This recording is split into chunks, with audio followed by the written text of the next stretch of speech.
bolehkah kami tunaikan tahajud setelah kami tarawih? Untuk itu, edisi ke-14 ini, kita akan membahas isyarat dalam Al-Quran ataupun hadis-hadis Nabi SAW tentang keutamaan sholat tahajud sekalipun ditunaikan pada masa-masa Ramadan. Saudara-saudariku dimanapun Anda berada, penting diketahui sebelumnya bahwa Anda mesti bedakan dulu tentang dua istilah utama pada jenis sholat malam. Jangan-jangan selama ini Anda ucapkan tahajud, Anda pun tidak paham apa itu artinya tahajud. Mari kita mulai dengan klasifikasi dulu dalam Al-Quran bahwa ada dua jenis sholat yang ditunaikan di malam hari selain salat fardu. Pertama, Anda bisa temukan di Quran misalnya surah ke-73 di ayat yang ke-6 yang disebut dengan salat malam. Inna nasyi'atal laili hiya ashaddu wat'aw wa aqwamu qila. Sungguh bangun malam itu Anda bisa menghadirkan suasana yang lebih tenang dengan doa-doa yang sangat menyentuh pada diri Anda. Maka yang pertama ini kadang-kadang oleh para ulama kemudian dipahamkan pada jenis yang pertama, solat yang ditunaikan pasca solat fardu, isya, sunnah 2 rakaat dan dikerjakan sebelum Anda tidur. Maka umumnya diistilahkan dengan nama qiyamul lail, qiyam al-lail.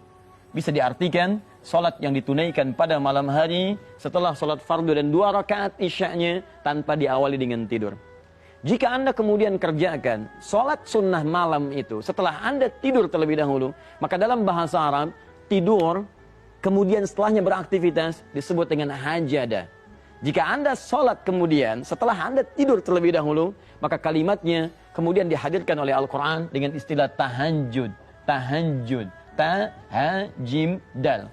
Quran surah ke-17 ayat ke-79. Allah berfirman, "Wa minal laili fatahajjad bih nafilatan lak." Maka di antara sementara malam, ayo silahkan Anda bangun. Bangun yang dimaksudkan, bangun setelah Anda istirahat terlebih dahulu. Anda bisa tidur dulu, Anda bisa merebah dulu. Setelah itu Anda bangun malam dengan suasana yang lebih tenang dan nyaman. Tunaikan sholat. Itu yang disebut dengan tahajud. Jadi kalau pertanyaan Anda, apakah kalau saya tarawih, kemudian sholatnya ba'da isya, kemudian setelah 2 rakaat ba'diyahnya, yang disebut dengan qiyamul lail tadi, malamnya saya tahajud lagi, apakah diperkenankan?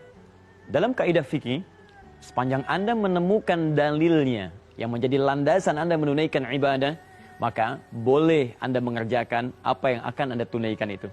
Dalam konteks tahajud, bahkan Allah Subhanahu wa taala yang langsung menurunkan dalil menunjukkan keutamaan ibadah yang dimaksudkan. Wa minal laili fatahajjad. Di antara sementara malam silahkan Anda tunaikan tahajud. Artinya, kalau dalam masa-masa Ramadan seperti hari-hari ini, setelah Anda tarawih, Anda ingin tunaikan tahajud lagi malam harinya, maka tidak ada larangan bagi Anda untuk mengerjakannya. Dan tahukah Anda pemirsa, dimanapun Anda berada, bahwa Nabi SAW terbiasa menunaikan tarawihnya umumnya setelah beliau beristirahat dulu. Beliau tidur terlebih dahulu, setelah menunaikan sholat isyanya, ba'diyah isyanya, setelah itu di malam harinya beliau bangun, tunaikan kemudian tahajudnya, sekalipun itu di malam-malam Ramadan. Namun bijaknya, Nabi SAW memberikan pilihan pada umatnya, karena tidak setiap umat punya kondisi yang sama dengan Nabi. Adakah di antara kita kalau ingin meniru sama, tidur terlebih dahulu, bangun malamnya, sedangkan Anda punya persiapan untuk mengerjakan yang lainnya, maka boleh jadi ada kesulitan yang Anda dapati. Untuk itu, bagi yang ingin tarawihnya, pasca sholat isya, kemudian 2 rakaat setelah isya, dan malamnya ingin tahajud lagi, maka tidak ada halangan pada prinsipnya untuk ia tunaikan. Seperti sahabat-sahabat kita yang di Mekah, di Masjidil Haram, pada 10 malam terakhir, mereka tunaikan tahajud setelah mereka tuntaskan tarawihnya. Selamat untuk beribadah. Yang penting kita tunaikan dengan baik dan ridha Allah yang kita gapai. Jauhi perselisihan karena itu tidak akan mendatangkan maslahat dalam kehidupan. Assalamualaikum warahmatullahi wabarakatuh.